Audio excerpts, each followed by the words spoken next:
Hey guys, welcome back. Today's a little bit of a special day.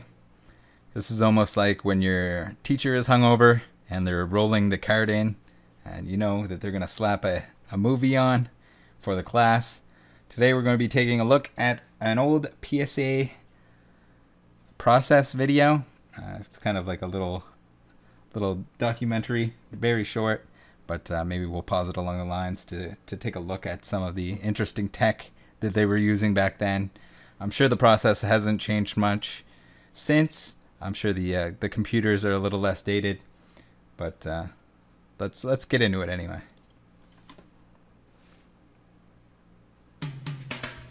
We get the. Also, I guess I should say I'm not sure what year this is from. It looks like this video that we're watching was posted in 2009, so sometime before then. It is extremely dated, so if anyone knows, let me know.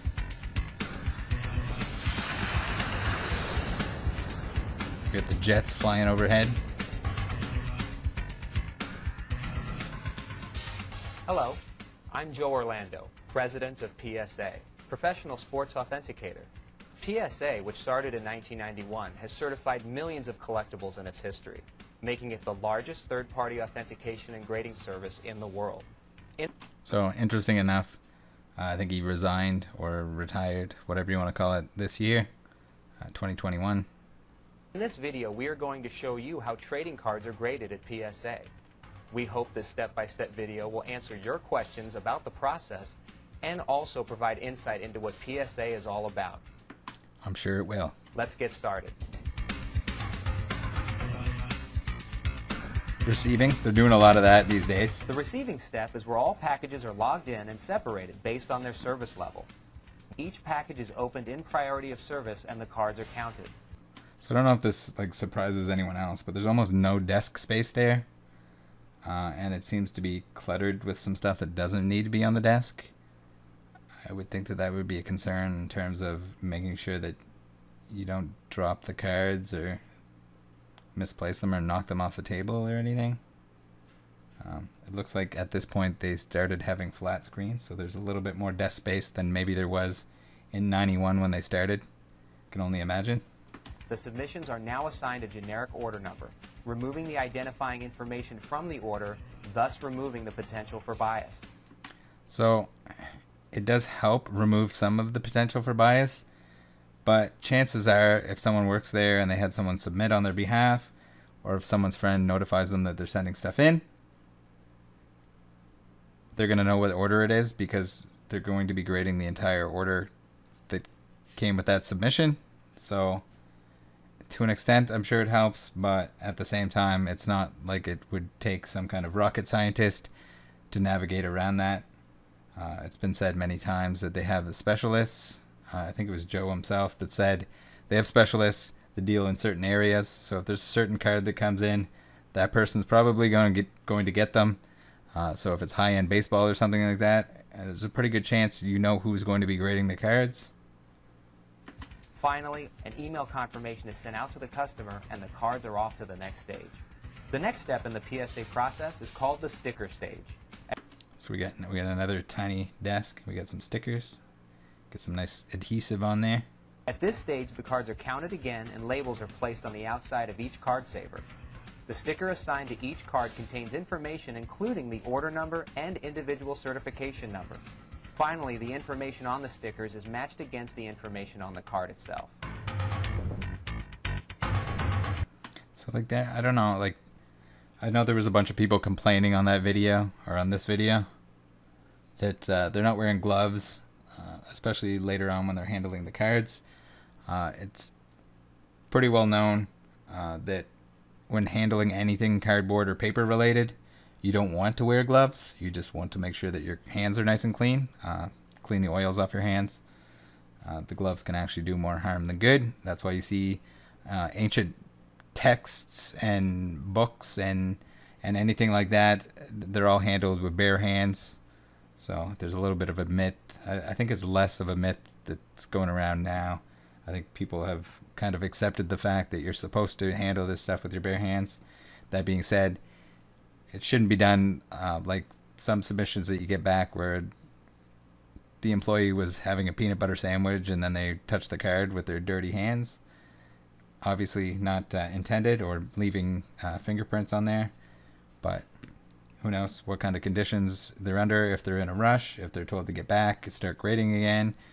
Maybe they forgot to wash their hands after they ate or whatever. Then it's going to happen. You see smudges and stuff all the time. The order is then sent off to our spec department. This is where our research team resides.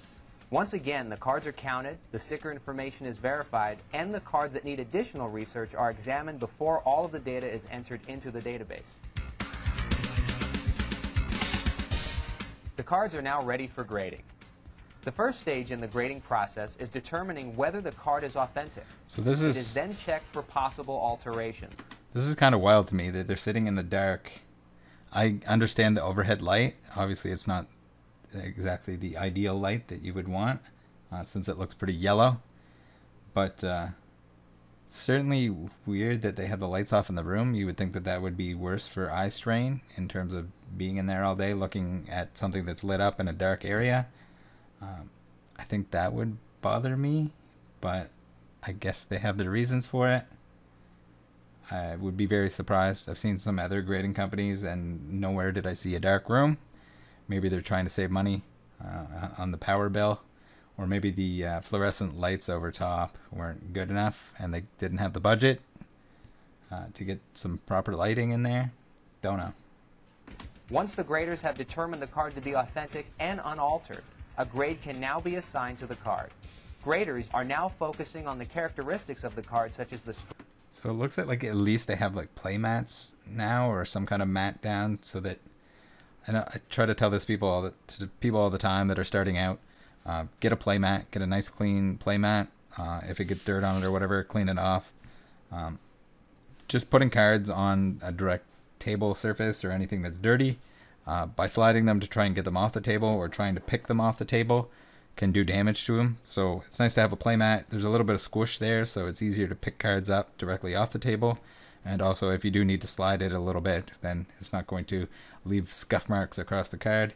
A lot of damage that you see on older cards is typically for that reason, or even some of the modern stuff that I purchased when I was buying collections, just to complete my sets, because I needed so many cards at that point. That would be the issue with them. You could tell that someone slid them across the table, and any little particles or whatever that were on the table would leave scratch marks in a very obvious pattern. Strength and quality of the corners, color, edges, centering, surface, print clarity, and overall... So we're going to stop here. I know I've said this on the channel a few times. This is a jeweler's loop. It doesn't look like a very fancy one by any means. I'm sure they have a nicer one at this point in time. For anyone that's concerned about the authenticity of any of their cards or anything like that, pick one of these up. You can get them on eBay. I think they were like $2. Now they're probably like $4 or $3 or something like that. Just get one in like a 30X and you'll be able to see everything that you need to in terms of rosette patterns to confirm that your cards are real. Even most camera phones, if you have something newer, you can, if you hold it up and you take a clear picture, you can even zoom in on that and you'll be able to see the rosette pattern. Check your P holes to make sure that the back of your card or the front of your card is authentic. If you don't have a good comparison, the back is a good way to go, as long as it isn't like some card glued to another card, which you should be able to tell because of the rigidity and everything else. Don't bend the card in half by any means, but you should be able to tell if it's too thick, if something was bonded to something else. So this is what they're using. This is what they used back then. This is probably what they're using now. For everyone that thought there was some kind of crazy scientific method, that these PSA scientists were in this lab and they were doing all sorts of fun tests on your cards to make sure that they're authentic. Spoiler alert, they're not. They're just taking a look with the jeweler's loop for the camera here. They probably don't even usually use that. How you can tell what a grade is on a card in the dark here with the yellow light over top of it is a mystery to me. I don't mean to to bring up the controversy or the argument of old PSA certs versus new PSA certs, but just take into consideration that it isn't that scientific. And if it's inexpensive stuff, especially, they're probably, I think he said at one point that they're spending like 30 seconds to grade a card. So that's why you end up with cards that are graded all over the place. That's why you end up with cards that are damaged. That's why you end up with peanut butter, mayonnaise, fingerprints all over them. Because that's going to happen when people are in a rush. If they have a certain quota, if they have to do a card every 30 seconds, then guess what? They're going to mess up. It's human error. It's going to happen. Regardless of what you're doing. Eye appeal. Eye appeal. Yep, that's paper. Labeling. Once the grades have been assigned, the PSA labels are now generated. By entering the order number into the system, our team can now print all of the crucial information for the PSA labels. Now that the PSA labels have been printed, our sealing department is given the task of selecting the appropriate... So this is weird that there's no like penny sleeve or anything on that inside the card saver. I guess if it's a new card saver, it's probably fine. Maybe that's how people did it back in the day, but it seems kind of weird that they don't have one. I don't know. I'll have to ask Gary about that. Maybe people didn't use penny sleeves back then. Appropriate custom holders for each card. So I'm not usually one to pick up on like or try and pick apart somebody mishandling a card, but it's weird that you're not trying to put it down in the spot where it's supposed to go and that you had it up and where the label goes and you drag it down into the case. Sort of odd. Maybe it's just because it's on camera. Person's nervous, or maybe this isn't the usual person that's grading cards. But at the same time, when you have that many different graders, you're going to get the cards treated differently by each individual one of them. And then carefully placing the card and the PSA label within the holder. Once the contents have been assembled by hand, each card is sonically sealed in our tamper. So they used an air gun after they had the card in there to blow dust out. So it's weird too that there's no clean room or anything like that where they have ventilation that'll make sure that there isn't dust all floating around and going to get trapped inside the case. You see that constantly with returns. People will be mad because they waited all this time to get a card back from a grading company and there's dust all trapped in the card, but that's going to happen. These people are dealing with cardboard boxes. There's going to be paper dust all around. I guess they can't afford a clean room or ventilation to make sure that the dust is pulled out of the air and filtered, but that's what you're paying for evident holders. So you've seen, I don't know how many I've seen. It's not happening all the time to every card, but a lot of the time too, I'm sure they're in a rush and they will accidentally pinch the card when they're putting the two pieces together. And this is kind of another thing that I picked up on. It's weird that they're not sonic welding the case where the case is being put together. Like they're bringing this over into what seems like another room. We're not in a dark room anymore. We can now be in the light. So even while transporting that, if the card slips out of where it's supposed to be, the case has come apart a little bit and it gets in. This is where you're going to have those mishaps.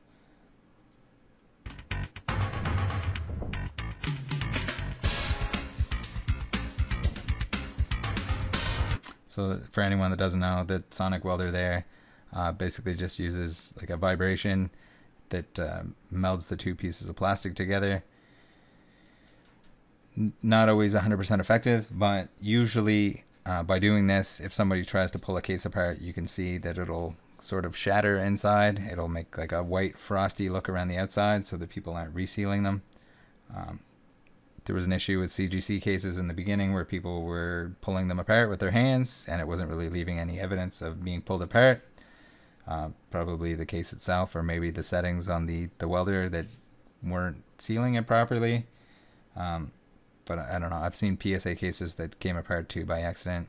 Not something that happens all the time, but when it does happen, it leaves a big gaping opportunity for people to put a different card in there, and then they have this like 10 copy and they put a 9 in, and bad things, shady things that can go down if it's not sealed properly, which is weird that they don't have a better method. They've been doing that since 1991 or whatever, and they can't come up with something that's more tamper-proof than that, or an additional feature to make sure that it doesn't come apart. Even some sort of like void label on the edge of the case. I guess that wouldn't look very good, but maybe they could incorporate it somehow. I don't know. This stage is PSA's final quality control checkpoint. Upon completion, a PSA packing slip is So that's like a weird test. It seems like they just do it to that one. They're just like, I would just give it a little flex back and forth, see if it cracks open. printed, the grades are posted on our website, and an email confirmation is sent to the customer with the grading results. Nice. Shipping. We are now at the final. This final stage is really killing people recently because it takes so long. I guess the whole process in between receiving. They're good at receiving, I guess, until they had to jack the price up and stop taking certain orders, which I think is a clear sign that they don't plan on expanding because they realize that the market is not going to stay where it is forever. You see a lot of the other grading companies that are now existing or expanding that are probably going to get burned. I would imagine that there will be some loss of jobs when the flow isn't as high as it is right now in 2021. Stage in the PSA process, the shipping department. Now PSA staff will count the cards within the order once again to ensure that the card count and submission form matches the information in our system. It's weird that they have to count them and that they're not actually checking the cert numbers to make sure all the cert numbers are there, that nothing got mixed up. Because I've seen that too, where somebody gets somebody else's card and then they have to hope that the other person is going to send the card back so they can exchange them. I think I've only seen that once, but you would think where they're sonically sealing them separate. So do they bring like the stack of that order over to the sonic welder? Maybe, which is weird. It's weird that it's not all just in one spot. The sonic welder is somewhat expensive. I would imagine that it's more expensive new. I was looking one up for another video that'll be out probably next week, maybe. And it doesn't look like they're very expensive, at least on the secondary market, like secondhand. I'm sure you'd have to get the piece made so that it actually seals in the right spot for your particular case. But weird that they don't have them in the area. I guess it would make a lot of noise, so you don't want it in with the graders exactly. But it's weird to have to transport the stuff in the cases where you can risk damage, or if someone drops them or something along the way, or one, like I said, the card gets wedged in between, they could easily get damaged. And with the value of some of these trading cards, like, I don't know, it seems like a lot of risk for what might be, if you pick them up secondhand, maybe a few $1,000s for one of these sonic welders. So, I don't know. And then if you're getting the pieces made that attach to them, I'm sure you can get a discount if you get the machine shop or whoever's doing it for you to do more than one at a time. Once this is completed, they probably have more than one now, but it seems like at this point in time they only had one. the staff members enter the shipping instructions into the computer, package the order, and ship it back to the customer. Once the order is shipped from our facility, an email is generated to alert the customer that the order is on the way. It's weird. Did they like reuse those stickers that they were like peeling off the box? For additional questions about PSA, please visit our website at www.psacard.com or call us toll-free at 1-800-325-1121 and ask to speak with one of our representatives. From all of us at PSA, thank you for making our service the preferred choice for collectors across the globe and the foundation of all great collections. That also didn't really line up with his mouth, I don't think. Oop, there we go. Alright guys, thanks for tuning in. Hopefully that was educational. Let me know if you noticed anything that I didn't. And again, let me know if you know what year that was from. It was a pretty fun watch. I just discovered that today. I hadn't seen it before. See you next time.